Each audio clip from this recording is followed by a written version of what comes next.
नमस्कार साथियों, स्वागत है आपका इस वीडियो में। 2024 का लोकसभा चुनाव जैसे ही नजदीक आता जा रहा है, सभी पार्टियां अपने प्रत्याशियों का ऐलान कर रही हैं। भाजपा इस बार 400 प्लस का नारा दे रही है, तो वहीं समाजवादी पार्टी उत्तर प्रदेश में पीडीए गठबंधन के साथ आगे बढ़ रही है। साथियों, इस वीडियो में हम 10 ऐसी लोकसभा सीटों के बारे में बात करने जा रहे हैं, जहां समाजवादी पार्टी के प्रत्याशी मजबूत दिखाई दे रहे हैं और यहां पर जीत हासिल कर सकते हैं। माना यह जा रहा है कि इन 10 सीटों पर समाजवादी पार्टी इस बार जीत जाएगी। साथियों, सबसे पहली लोकसभा सीट की बात करें तो सबसे पहली लोकसभा सीट का नाम है कन्नौज। कन्नौज से अखिलेश यादव स्वयं मैदान में होंगे। अखिलेश यादव उत्तर प्रदेश के पूर्व मुख्यमंत्री रहे हैं। अच्छी पकड़ मानी जाती है। मुलायम सिंह यादव के बेटे हैं, इसलिए कन्नौज की लोकसभा सीट से अखिलेश यादव आसानी से जीत जाएंगे और इस बार अखिलेश यादव कन्नौज की लोकसभा सीट जीतते हुए नजर आ रहे हैं। साथियों, वहीं अगर दूसरी लोकसभा सीट बदायूं की बात करें तो बदायूं की लोकसभा सीट से समाजवादी पार्टी के राष्ट्रीय अध्यक्ष अखिलेश यादव ने अपने चाचा शिवपाल यादव को यहां से प्रत्याशी बनाया है। शिवपाल यादव मुलायम सिंह यादव के छोटे भाई हैं। इनकी मजबूत पकड़ मानी जाती है क्षेत्र में, इसलिए इस सीट को भी कहीं न कहीं शिवपाल यादव जीतते हुए नजर आ रहे हैं साथियों। तीसरी लोकसभा सीट मैनपुरी की बात करें तो साथियों, मैनपुरी की लोकसभा सीट से समाजवादी पार्टी ने इस बार डिंपल यादव को चुनावी मैदान में उतारा है। डिंपल यादव मैनपुरी की लोकसभा सीट से चुनाव लड़ेंगी। 2022 में उपचुनाव में डिंपल यादव यहां से जीती थी और सांसद बनी थी, क्योंकि ये सीट मुलायम सिंह यादव के निधन होने के बाद खाली हुई थी। वैसे तो साथियों, मैनपुरी की जो लोकसभा सीट है वो समाजवादी पार्टी का गढ़ मानी जाती है, क्योंकि यहाँ से मुलायम सिंह यादव कई बार सांसद बने हैं। धर्मेंद्र यादव भी यहाँ से सांसद रह चुके हैं। तेज प्रताप यादव भी यहाँ से सांसद रह चुके हैं। तो वहीं साथियों, अगली लोकसभा सीट फिरोजाबाद की बात करें तो फिरोजाबाद से जो रामगोपाल यादव है उनके बेटे अक्षय यादव चुनाव लड़ रहे हैं। अक्षय यादव 2019 के लोकसभा चुनाव में फिरोजाबाद से हार गए थे। उस हार का कारण थे शिवपाल यादव, क्योंकि शिवपाल यादव भी अपनी पार्टी से अलग चुनाव लड़े थे। इसलिए कहीं न कहीं जो 90,000 वोट था वो शिवपाल यादव को पड़ गया था और 30,000 वोटों के अंतर से अक्षय यादव भाजपा के प्रत्याशी चंद्रसेन जादौन से हार गए थे। लेकिन इस बार चाचा समाजवादी पार्टी के साथ हैं। तो फिरोजाबाद की सीट भी अक्षय यादव जीत रहे हैं, यानी कि समाजवादी पार्टी यहाँ से जीतती हुई आपको नजर आ रही है।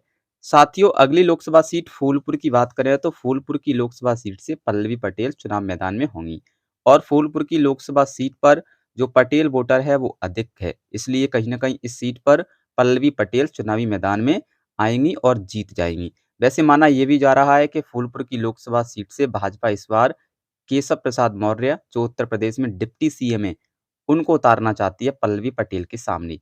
लेकिन साथियों, पल्लवी पटेल एक बहुत अच्छी नेता है, मजबूत पकड़ मानी जाती हैं, इसलिए पल्लवी पटेल फूलपुर की सीट से जीतती हुई नजर आ रही हैं और फूलपुर से ये जीत भी जाएँगी। साथियों, अगली लोकसभा सीट आजमगढ़ की बात करें तो आजमगढ़ की लोकसभा सीट पर समाजवादी पार्टी ने अभी अपना प्रत्याशी नहीं उतारा है, लेकिन ऐसा माना जा रहा है कि यहाँ से धर्मेंद्र यादव चुनावी मैदान में होंगे। भाजपा ने आजमगढ़ से दिनेश लाल निरहुआ को उतारा है। दिनेश लाल निरहुआ यहाँ से उपचुनाव में जीत गए थे, लेकिन अब 2024 के चुनाव में कहीं न कहीं दिनेश लाल निरहुआ को एक कड़ी टक्कर देते हुए धर्मेंद्र यादव नजर आ सकते हैं और आजमगढ़ की सीट धर्मेंद्र यादव जीत सकते हैं, क्योंकि आजमगढ़ की सीट समाजवादी पार्टी का गढ़ मानी जाती है। यही नहीं, जो आजमगढ़ पहले बसपा के टिकट पर लड़े थे गुड्डू जमाली, अब वो समाजवादी पार्टी में आ गए हैं और उनको सपा ने एमएलसी बना दिया है।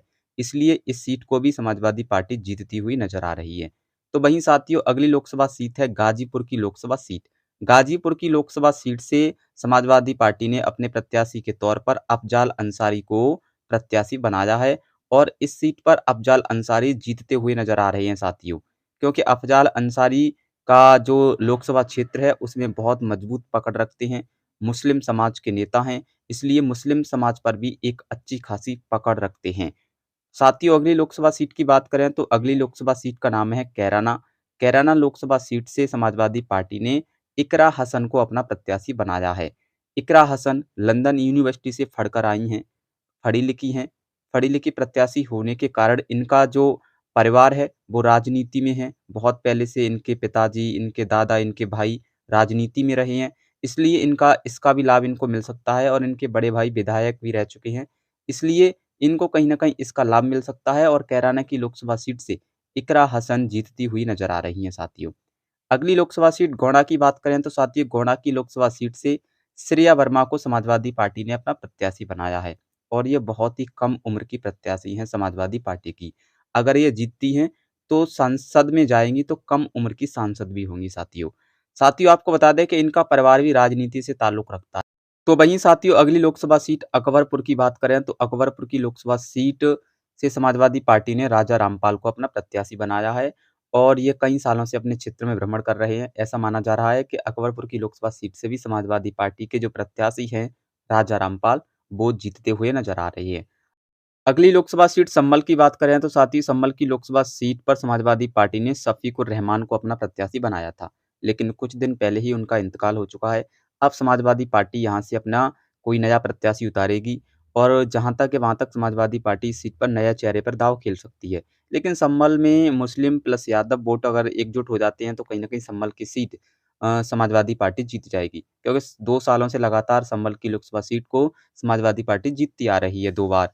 इसलिए संभल की लोकसभा सीट भी समाजवादी पार्टी इस बार भी जीतती हुई नजर आ रही है, प्रत्याशी किसी को भी बना दे।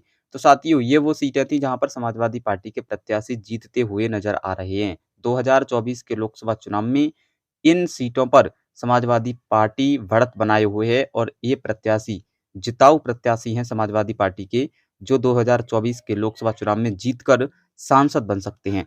साथियों, जिन सीटों का हमने आपको गणित बताया है, उन सीटों को लेकर आपकी क्या राय है? आप अपनी राय हमें कमेंट सेक्शन में अवश्य बताएँ।